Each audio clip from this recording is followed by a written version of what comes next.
It's my pleasure. Please welcome Richard Dawkins.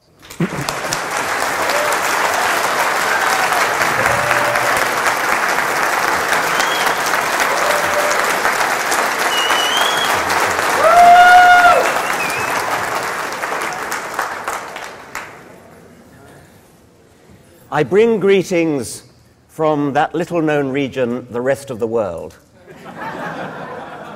in congratulating America on getting rid of the worst president in living memory.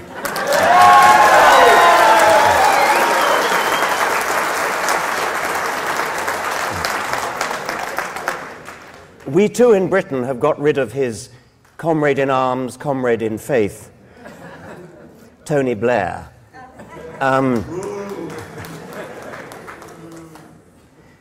You might wonder what's happened to Tony Blair since he disappeared. Well, he has founded the Tony Blair Faith Foundation. He's now showing up in his true colors, which explains his great affinity for George W. Bush. They share a Christian faith, and he now, Tony Blair, now thinks that faith is the key to the future of the world, civilization, and world peace.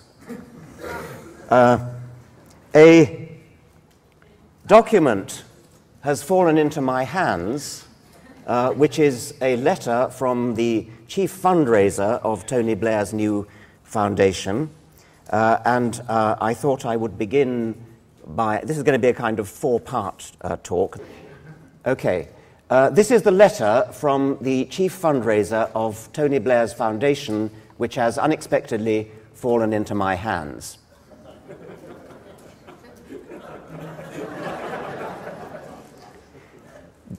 Dear person of faith, basically, I should explain, Tony Blair was always famous for loving, with it, trendy jargon.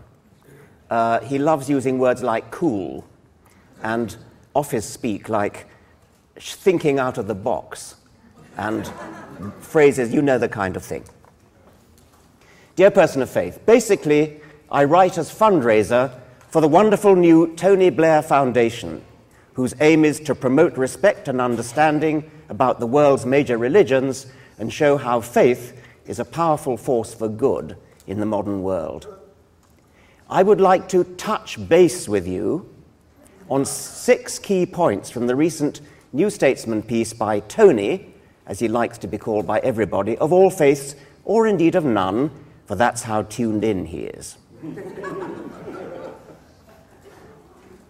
My faith has always been an important part of my politics. Yes, indeed, although Tony modestly kept stum about it when he was Prime Minister. As he said, to shout his faith from the rooftops might have been interpreted as claiming moral superiority over those with no faith, and therefore no morals, of course. Also, some might have objected to their leader taking advice from voices only he could hear. But hey, reality is so last year compared with private revelation, isn't it? What else, other than shared faith, could have brought Tony together with his friend and comrade in arms, George, mission-accomplished Bush, in their life-saving and humanitarian intervention in Iraq?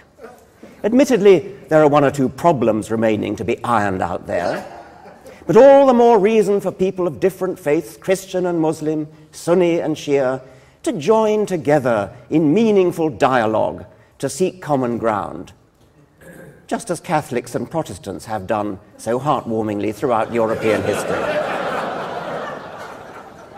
It is these great benefits of faith that the Tony Blair Foundation seeks to promote. We are focusing on 5 main projects initially, working with 6 partners in the 6 main faiths. Yes, I know, it's a pity we had to limit ourselves to 6, but we do have boundless respect for other faiths, all of which in their colourful variety enrich human lives. In a very real sense, we have much to learn from Zoroastrianism and Jainism, and from Mormonism, though Cherie says we need to go easy on the polygamy and the sacred underpants. Then again, we mustn't forget the ancient and rich Olympian and Norse traditions. although our modern blue skies thinking out of the box has pushed the envelope on shock and awe tactics and put Zeus's thunderbolts and Thor's hammer in the shade. We hope in phase 2 of our 5-year plan to embrace Scientology and Druidic mistletoe worship, which, in a very real sense, have something to teach us all. In phase 3, our firm commitment to diversity will lead us to source new networking partnership opportunities with the many hundreds of African tribal religions. Sacrificing goats may present problems with the Society for the Prevention of Cruelty to Animals, but we hope to persuade them to adjust their priorities to take proper account of religious sensibilities. We are working across religious divides towards a common goal, ending the scandal of deaths from malaria. Plus, of course, we mustn't forget the countless deaths from AIDS. This is where we can learn from the Pope's inspiring vision, expounded recently on his visit to Africa. Drawing on his reserves of scientific and medical knowledge, informed and deepened by the values that only faith can bring, His Holiness explained that the scourge of AIDS is made worse, not better, by condoms. His advocacy of abstinence may have dismayed some medical experts, and the same goes for his deeply and sincerely held opposition to stem cell research. But surely to goodness we must find room for a diverse range of opinions. All opinions, after all, are equally valid, and there are many ways of knowing, spiritual as well as factual. That, at the end of the day, is what the Tony Blair Foundation is all about. We have established Face to Faith, an interfaith schools program to counter intolerance and extremism. The great thing is to foster diversity, as Tony himself said in 2002, when challenged by a rather intolerant member of Parliament about a school in Gateshead in the north of England, teaching children that the world is only 6,000 years old. Of course, you may think, as Tony himself happens to, that the true age of the world is 4.6 billion years. But excuse me, in this multicultural world, we must find room to tolerate and indeed actively foster all opinions. The more diverse, the better. We are looking to set up video conferencing dialogues to brainstorm our differences. By the way, that Gateshead school ticked lots of boxes when it came to exam results, which just goes to show. Children of one faith and culture will have the chance to interact with children of another, getting a real sense of each other's lived experience. Cool. And thanks to Tony's policy of putting as many children as possible in faith schools where they can't befriend kids from other backgrounds, the need for this interaction and mutual understanding has never been so strong. You see how it all hangs together? Sheer genius. So strongly do we support the principle that children should be sent to schools that will identify them with their parents' beliefs, we think there is a real opportunity here to broaden it out. In phase 2, we look to facilitate separate schools for postmodernist children, Leavisite children, and Saussurian structuralist children. And in phase 3, we shall roll out yet more separate schools for Keynesian children, monetarist children, and even neo-Marxist children. Finally, we are working with the Coexist Foundation and Cambridge University to develop the concept of Abraham House. I always think it's so important to coexist, don't you, with our brothers and sisters of the other Abrahamic faiths. Of course, we have our differences. I mean, who doesn't, basically? But we must all learn mutual respect. For example, we need to understand and sympathize with the deep hurt and offense that a man can feel if we insult his traditional beliefs by trying to stop him beating his wife, or setting fire to his daughter, or cutting off her clitoris. And please don't let's hear any racist or Islamophobic objections to these important expressions of faith.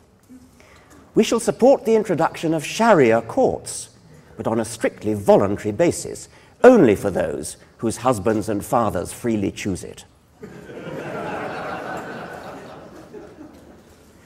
the Tony Blair Foundation will work to leverage mutual respect and understanding between seemingly incompatible faith traditions. After all, despite our differences, we do have one important thing in common. All of us in the faith communities hold firm beliefs in the total absence of evidence, which leaves us free to believe anything we like. So at the very least, we can be united in claiming a privileged role for all these private beliefs in the formulation of public policy. I hope this letter will have shown you some of the reasons why you might consider supporting Tony's foundation. Because, hey, let's face it, a world without religion doesn't have a prayer. With so many of the world's problems caused by religion, what better solution could there possibly be than to promote yet more of it? Yours, in a very real sense, sincerely. Well, that's the end of the document that...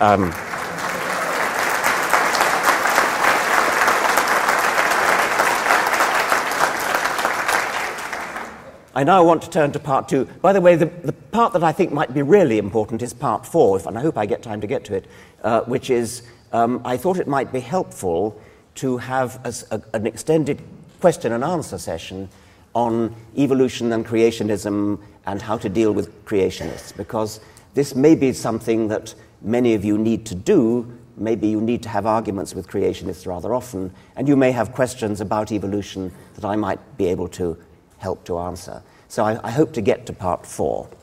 Part two is quote mining. I'm going to begin with an example, quite a well-known one, from Charles Darwin. Darwin, faced with the complexity of the eye, said, "To suppose that the eye, with all its inimitable contrivances for adjusting the focus to different distances, for admitting different amounts of light, and for the correction of spherical and chromatic aberration, could have been formed by natural selection, seems, I freely confess, absurd in the highest degree." Well, that famous quotation was always going to be a prime candidate for quote mining, omitting, of course, the words that immediately follow it. Yet reason tells me.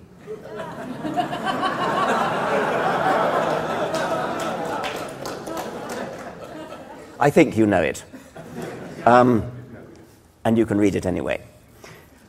Using Yahoo's search engine, I have just searched the World Wide Web for "I freely confess absurd in the highest degree" and obtained 2,890 hits. For comparison, I then searched for "if numerous gradations from a perfect and complex eye," which is from the following passage, and obtained only 1,550 hits. The former phrase has been quoted nearly twice as often as the latter. Let's call this a mining index of 2. It's actually quite a modest mining index. The Cambrian explosion, as you probably know, is an event in the history of life, in the fossil history, in which it appears that about 500 million years ago, a little bit more, most of the great animal phyla rather suddenly appear in the fossil record. Needless to say, creationists love it because it looks to them as though there was nothing before that. These phyla just suddenly sprang into existence. In The Blind Watchmaker, I wrote, I was young and foolish in those days and not aware of the potential for quote mining. I wrote that the majority of animal phyla, we find them, quote, already in an advanced state of evolution the very first time they appear.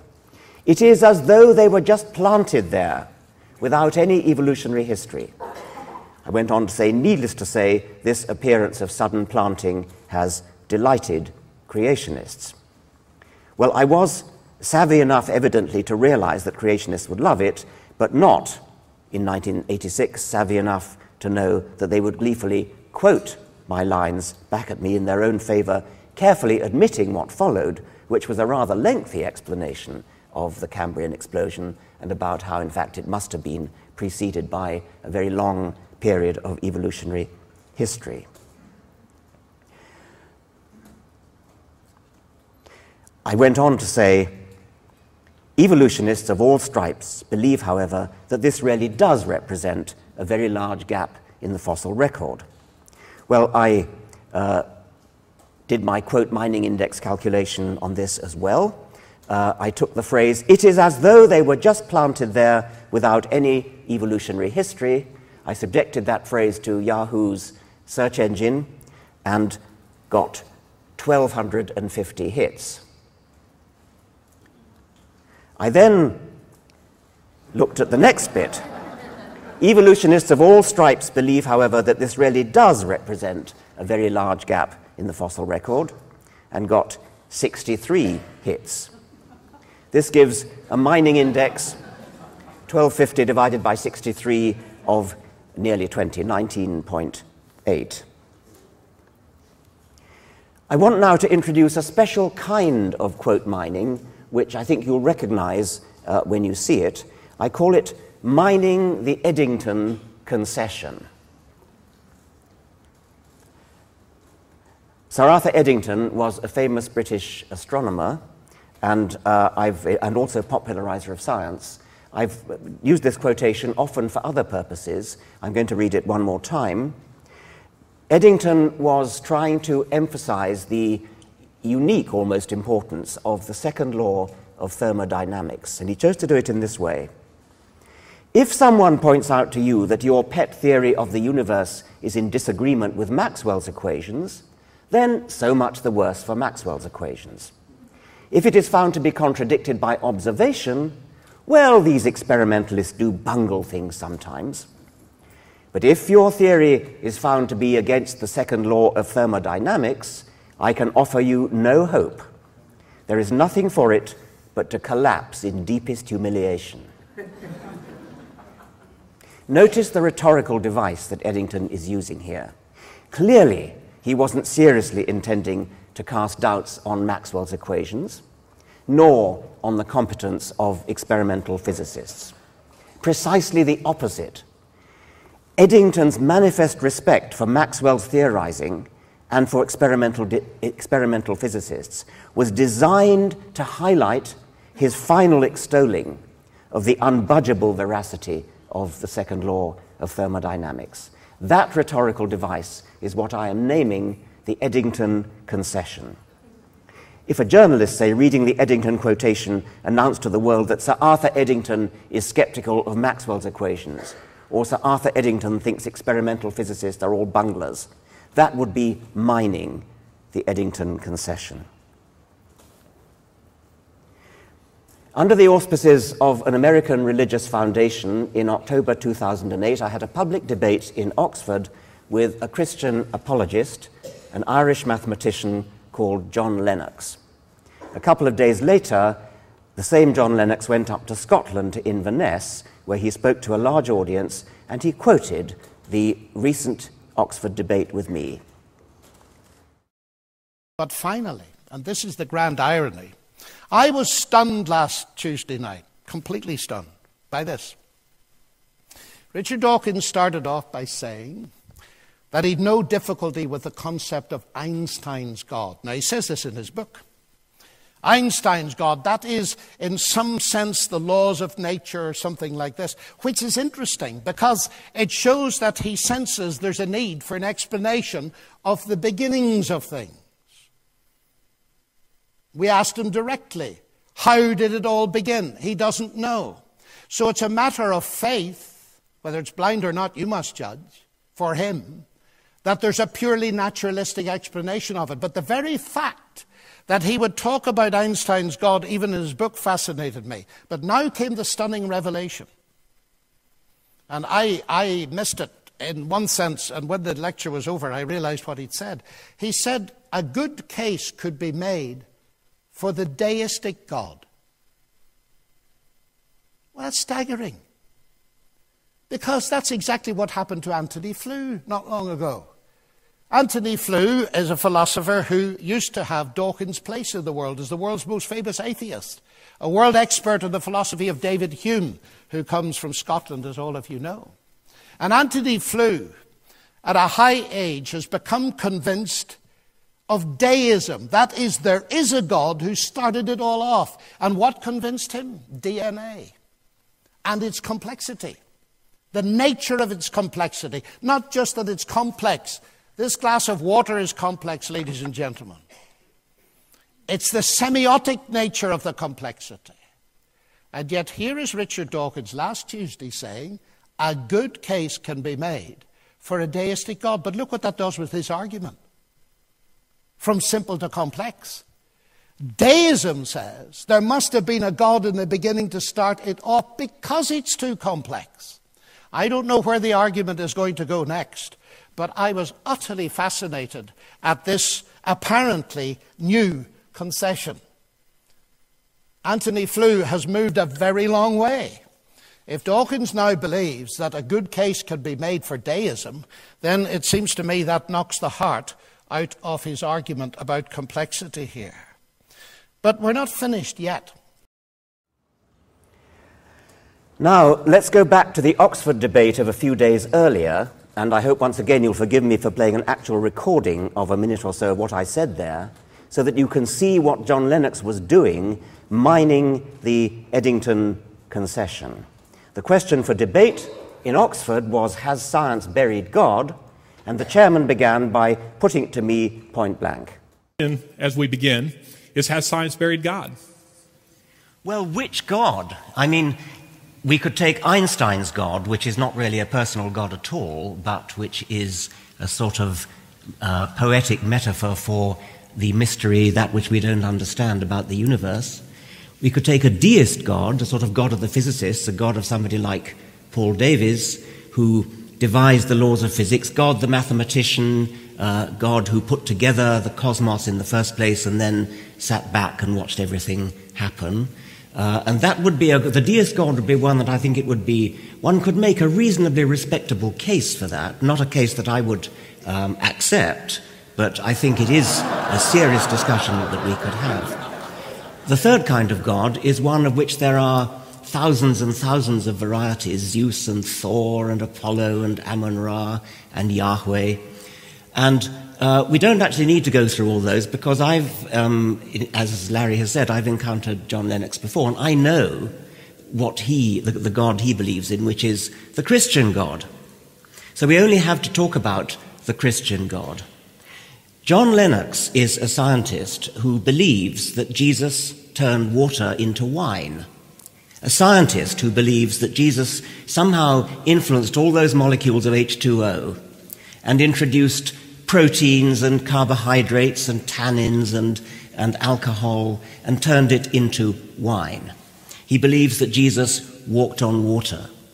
I had been accustomed to debating with sophisticated theologians, and I come across John Lennox, who is a scientist who believes in all those things. In particular, he believes that the creator of the universe, the God who devised the laws of physics, the laws of mathematics, the physical constants, who devised the parsecs of space, billions of light years of space, billions of years of time, that this paragon of physical science, this genius of mathematics, couldn't think of a better way to rid the world of sin than to come to this little speck of cosmic dust and have himself tortured and executed so that he could forgive himself. That is profoundly unscientific. Not only is it unscientific, it doesn't do justice to the grandeur of the universe. It's petty and small-minded. And that's the God that John Lennox believes in. Now,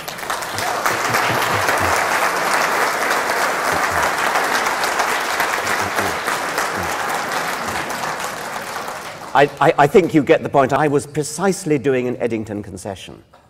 I was saying you could perhaps make a case for a deistic God, one that I wouldn't accept, but that at least is an argument that we could have a serious argument about. We could actually talk about that. That would be something that we could have a scientific disagreement about, perhaps.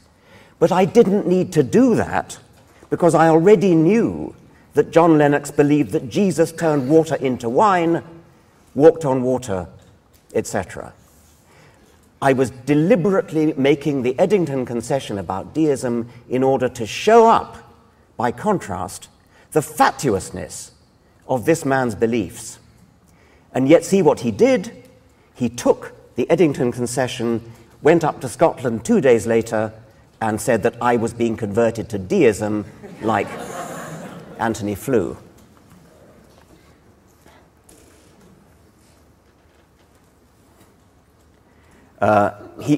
He also said that he didn't think of it at the time. That's perfectly true. He never mentioned it during the actual Oxford debate. He got it from a journalist called Melanie Phillips, who was also at the Oxford debate and who wrote it up in The Spectator, and she also mined the Eddington concession. She said, "Arch-atheist Richard Dawkins is an evolutionist, but many are now asking whether the dyed-in-the-wool critic of religion may be well evolving in his views about God. You see, in a recent debate with theist and Christian John Lennox, he let slip what many would regard as a major blooper. He actually admitted that there might be a case for theism of sorts." This was a worldwide view of change of seismic proportions. It was a most remarkable turnaround for someone who had spent over 5 decades championing the atheist cause to all, doesn't quite make sense, does it? To all of a sudden renounce it was an incredible achievement. Even more jaw-droppingly, Dawkins told me that, I had a talk with this dreadful woman afterwards, rather than believing in God, he was more receptive to the theory that life on Earth had indeed been created by a governing intelligence, but one which had resided on another planet. Leave aside the question of where that extraterrestrial intelligence had come from, is it not remarkable that the arch-apostle of reason finds the concept of God more unlikely as an explanation of the universe than the existence and plenipotentiary power of extraterrestrial little green men?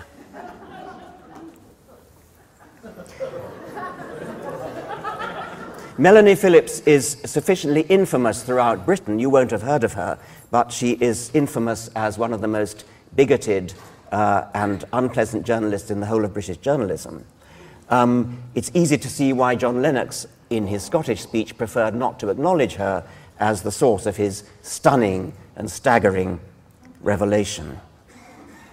And now here's somebody else quote mining in similar vein.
I, at that time, had never heard of Ben Stein, and I had been duped by a man called Mathis into taking part in a film which I thought was a serious exploration of science and religion. That's what I was told. I only much later discovered that it was a creationist front and that I had been fooled into doing something that I would never normally have done.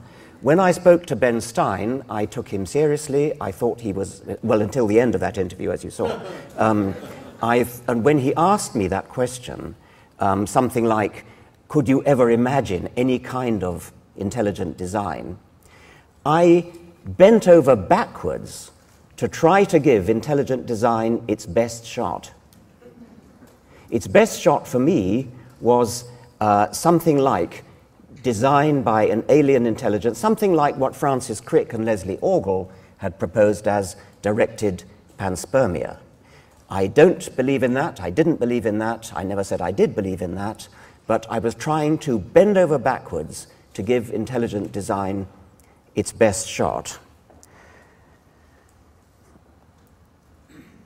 I was actually being even more generous than that because knowing at the time nothing about Ben Stein and just trying to give my honest opinion, I recalled that Dembski, the leading theorist of intelligent design, at a time when he was trying to distance himself from creationism, they are of course all straight down the line Christian creationists, but nevertheless it was at a time when, for political reasons in American educational politics, Dembski was anxious to distance intelligent design from creationism, and he tried to help that distancing along by protesting that the intelligent designer doesn't have to be God, it could be an alien from outer space.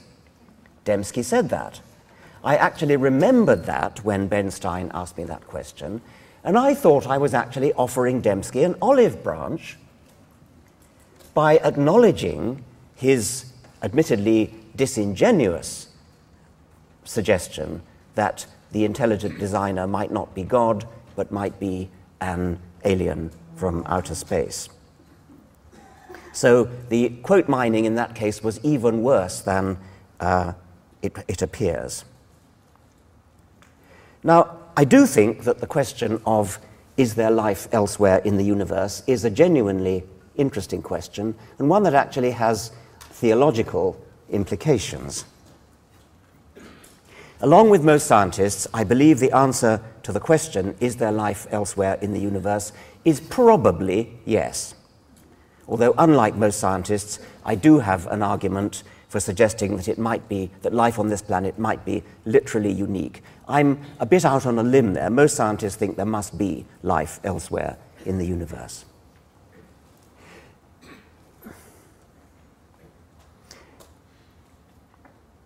How rare actually is life in the universe?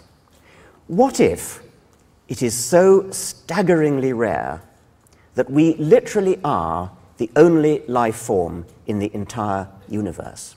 As I said, I don't think that's likely, but we can't rule it out. We have absolutely not got the knowledge, not got the information to rule out the possibility that life on this planet is literally unique. There is no life elsewhere in the universe. It does have an interesting implication.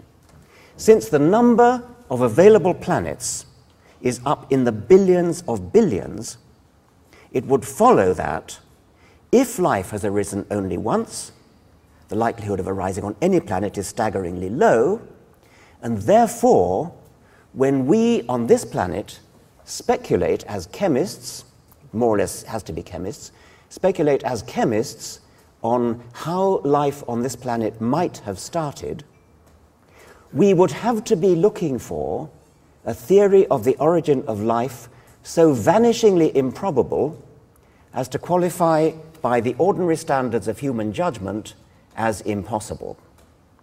It obviously wasn't totally impossible, because here we are. We do, as a matter of fact, exist. But if this planet is the only planet that has life, then we are totally wasting our time looking for a good theory, a plausible theory, a likely theory, for the origin of life, because the theory of the origin of life that we would have to be looking for would need to be the kind of theory that we would ordinarily rule out as ludicrous, ridiculous, impossible.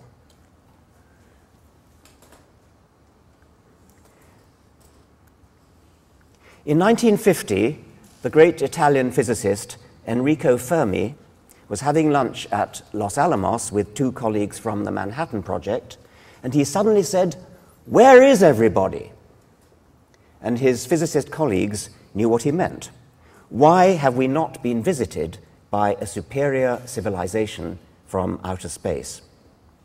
Now, the intuitive calculations that Fermi and his colleagues were making when they wondered why we hadn't been visited, those calculations were based on what's called the principle of mediocrity. We used to think that the Earth was the center of the universe. Then we thought the sun was the center of the universe. Then we thought the Milky Way was the entire universe. Now we know, or do we? What do we know?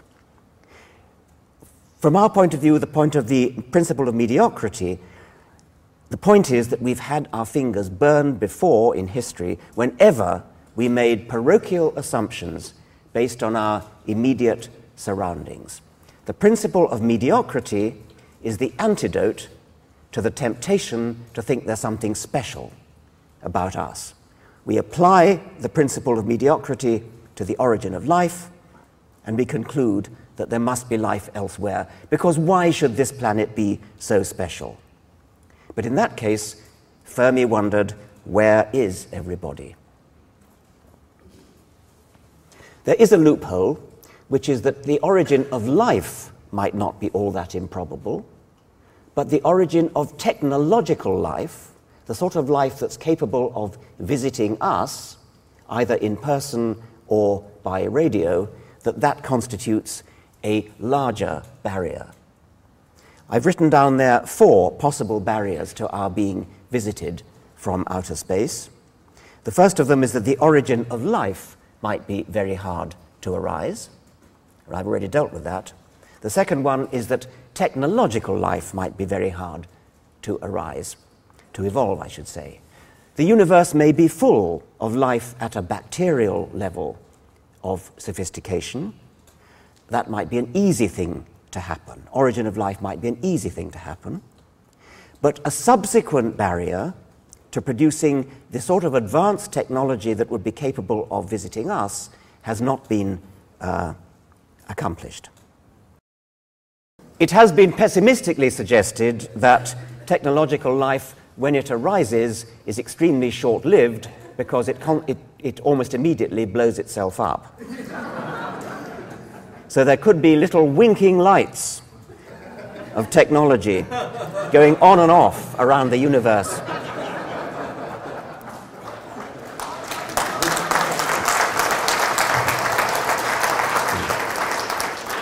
And going off before they have time to start exploring space.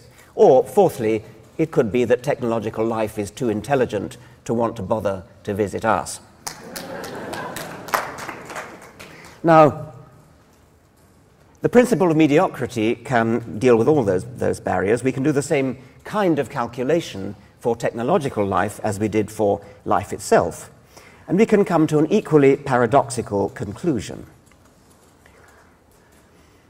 I'm going to refer here to, I think, one of my favorite science fiction books, The Black Cloud by Fred Hoyle. Has anybody read The Black Cloud? Not many, okay, none in fact, okay. Right.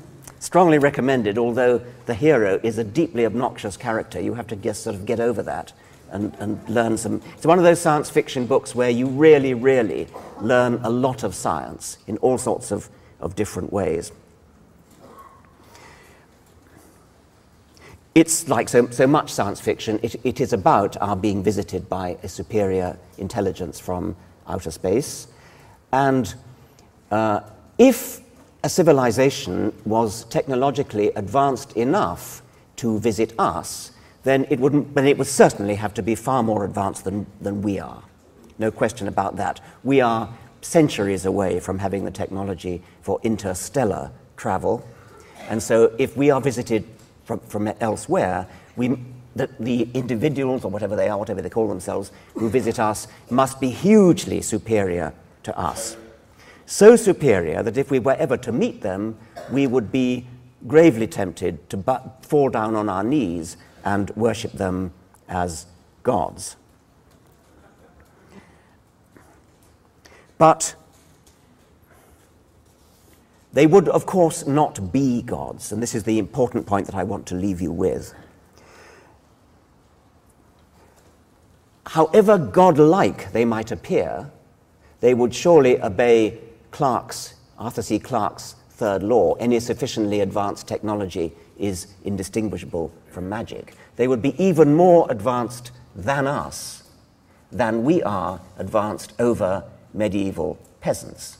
And if we were suddenly to fly to the Middle Ages in a Boeing 747 and get out our laptop computers and our cell phones, we would undoubtedly be worshipped as gods. So the same thing would apply if we were to meet a superior technology. But it would not be gods for the very simple reason that this superior civilization, this superior species of life, would have to have evolved by some form of gradual process, probably, in my guess, rather similar to Darwinian natural selection.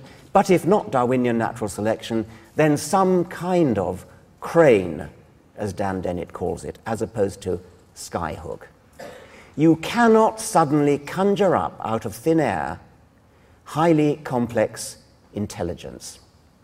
If there's one thing we've learned, if there's one aspect of consciousness that's been raised by Darwin, it is that complexity, intelligence, everything that goes with it, has to come about by slow, gradual degrees from simple beginnings.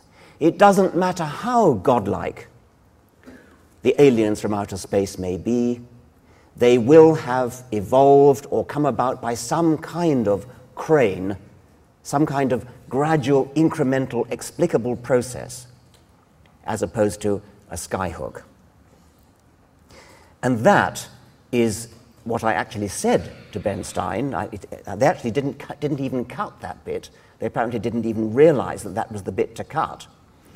I made that point.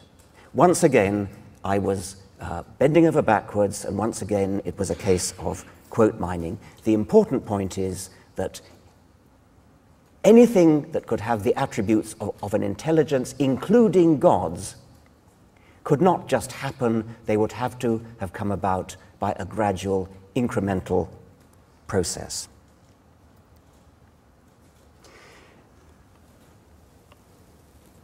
When I said that, however improbable the origin of life might be, even if this is the only planet in the universe that has life, I was invoking the anthropic principle. I was invoking the idea that because we are here, we are alive, we are thinking about it, then however improbable the origin of life was, however improbable the origin of intelligence was, it has to have happened at least once, because here we are thinking about it. That I find actually a rather satisfying account. I don't believe it, because I think that life is much more improbable than that. But even if we are the only planet in the universe that has life, I myself am satisfied by the anthropic principle for accounting for the fact that we have life here. That's the planetary version of the anthropic principle.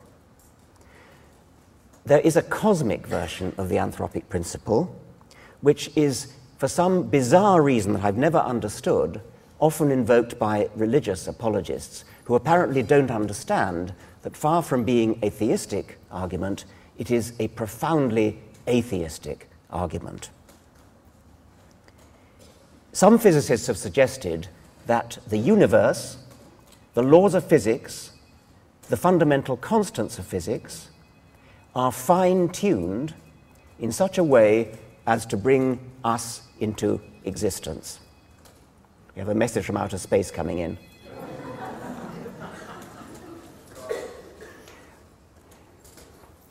There are physicists who will tell you that if you take about half a dozen physical constants, these are constants that physicists have no explanation for, they just accept that these numbers have the values that they do, and they then do theoretical calculations using their models to say if any one of these half dozen constants was ever so slightly varied, then the universe as we know it would not be possible. For example, if the gravitational constant was a little bit different, there would be no stars, there would be no galaxies, the entire universe would just be a uniform splurge of hydrogen, for example. You wouldn't have stars, you wouldn't have chemistry, you wouldn't have the formation of the heavier elements, you couldn't have life. And they do the same trick for half a dozen other physical constants. A good example is Martin Rees, the present Astronomer Royal, in his book Just Six Numbers. If the constants of the universe are indeed fine-tuned, how do we explain it? How do we explain the appearance that the universe is tuned to bring us into existence? Well, theists say God did it. God twiddled the knobs and tuned the physical constants to have exactly the right values. That, of course, is no explanation at all because it leaves unexplained the tuner. It's just pushing the problem back one step. So we can instantly discount explanation number one. Explanation number two is adopted by physicists, I think Steven Weinberg, who was quoted earlier in this conference. Steven Weinberg, Nobel Prize-winning physicist from Texas, I think his view is that we don't yet understand enough physics, and when we do, when we have the longed-for theory of everything, the TOE, we will then realize that these knobs are not for tuning. There is no freedom. There are no degrees of freedom. There's only one way for a universe to be.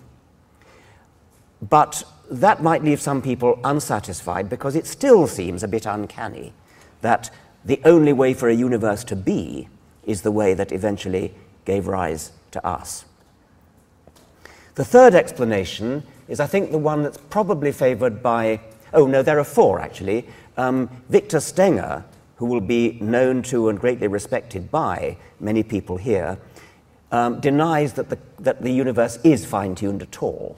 And that's a serious point of view that we ought to not forget. But assuming that it is fine-tuned, the final idea, which I think probably most physicists at least have some time for, is the multiverse theory.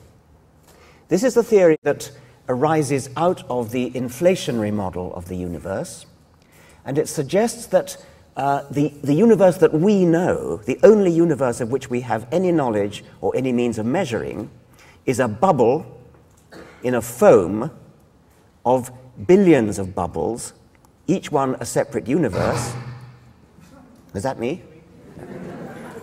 Each one a separate universe, and each one having a different set of physical laws and constants. So there's a vast range of universes with different laws and constants. A tiny minority of those universes have their constants tuned in such a way that the universe lasts more than a picosecond, lasts long enough to make galaxies, lasts long enough to make stars, long enough to make chemistry, and to let the evolution of life happen. A tiny minority of universes in this bubbling foam have what it takes, and then the anthropic principle kicks in. Of that foaming bubble of all those bubbles in the foam of the multiverse, we have to be living in one of the minority of universes that has what it takes to give rise to us because we are here. Once again, physicists find that a bit of a stretch. They find it not exactly implausible, but they think of it as a bit of a cop-out. I actually think it's rather an elegant explanation, and I think it's probably true, but I don't know enough physics to know. I think I'll just go on to the final science fiction speculation that it's kind of rounding off this theme of the theological implications of science fiction. Another science fiction theme explored by Daniel Galloy, who is another of my favorite science fiction authors, in his third book. I can't remember the title, sorry. His idea, and it's been used by others as well, is that our world may be a gigantic computer simulation in a computer elsewhere in the universe. We are virtual creatures. We're living in a virtual world. A kind of second life, but a much bigger and better, grander second life.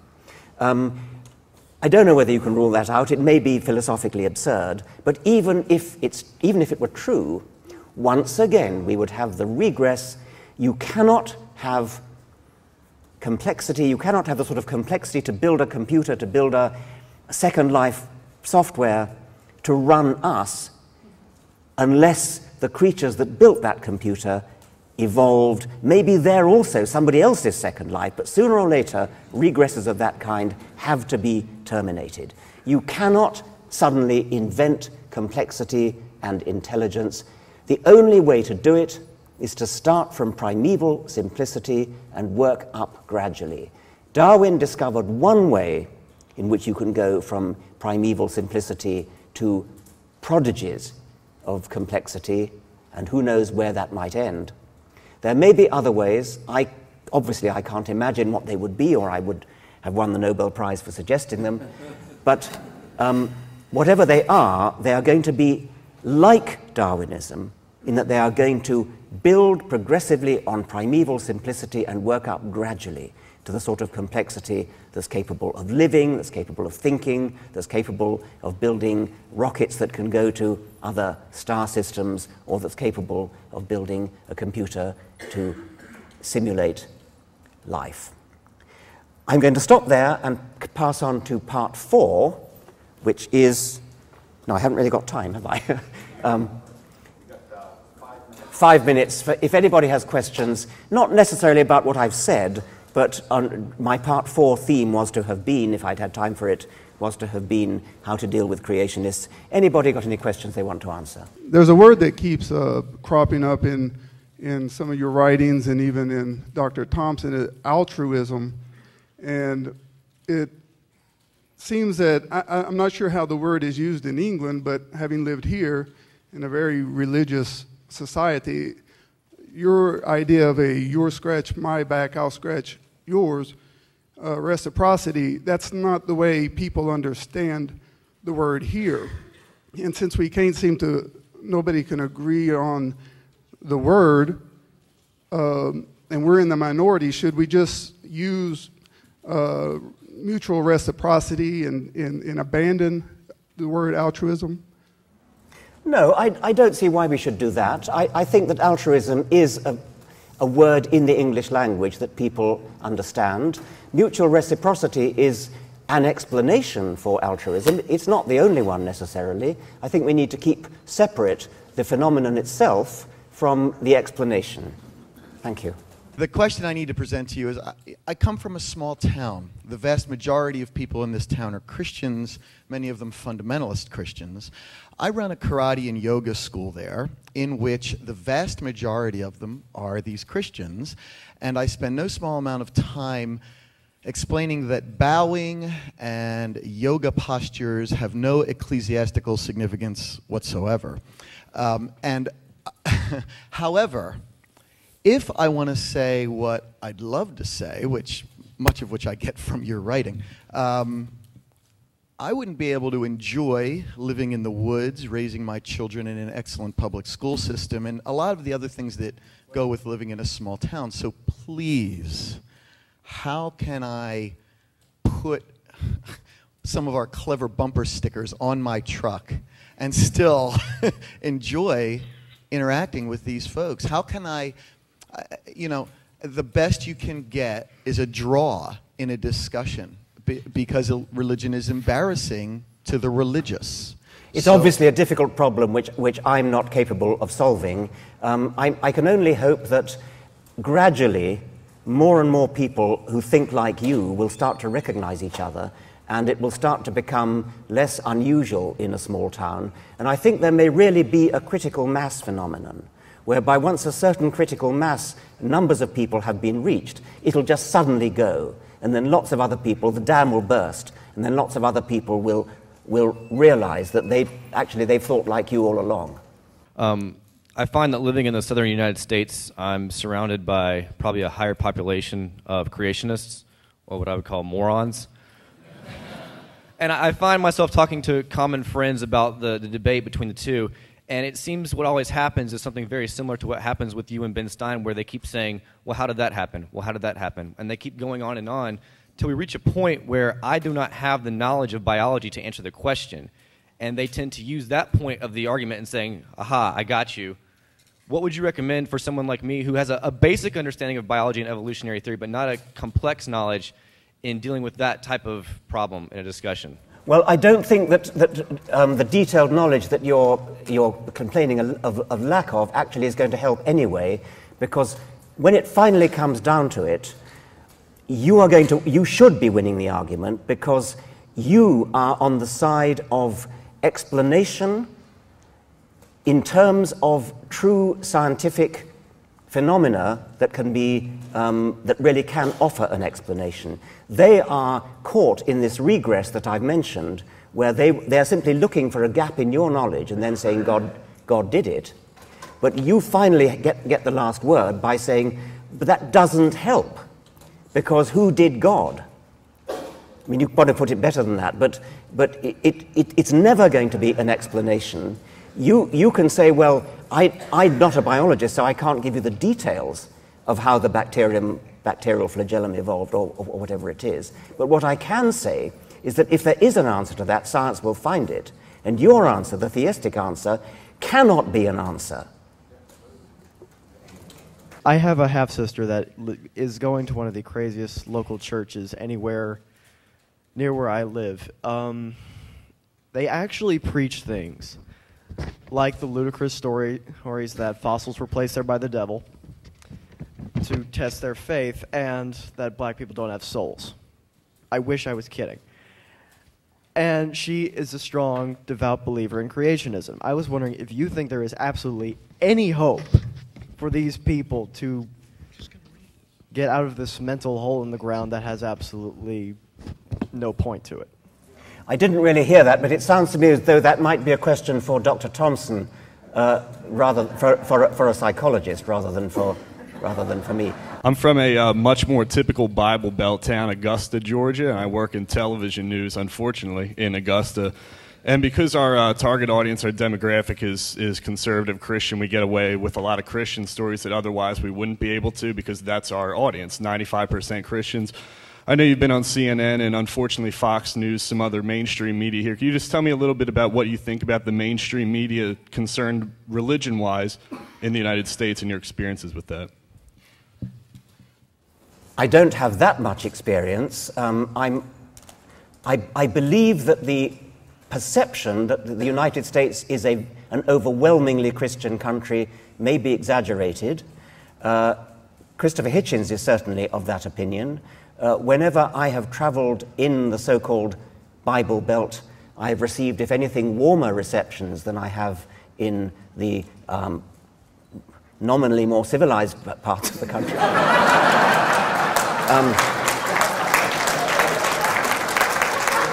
And maybe I'm putting too positive a spin on it, but my interpretation of that is that there may be a lot more hostility to religion, even in the Bible Belt, than many people realize. And once again, I come back to the critical mass phenomenon. It may be that there's just a sort of slumbering, not exactly majority, but a very substantial minority who are just waiting for the confidence to come out. And the broadcasting media will surely reflect that when it happens. But as somebody who's in the broadcasting media, I would encourage you to be courageous and to do something unpopular, and actually don't just pander, don't just cater to the majority taste of your audience, but go out there and tell them what's what. Working on. I'm only 24. I'm getting.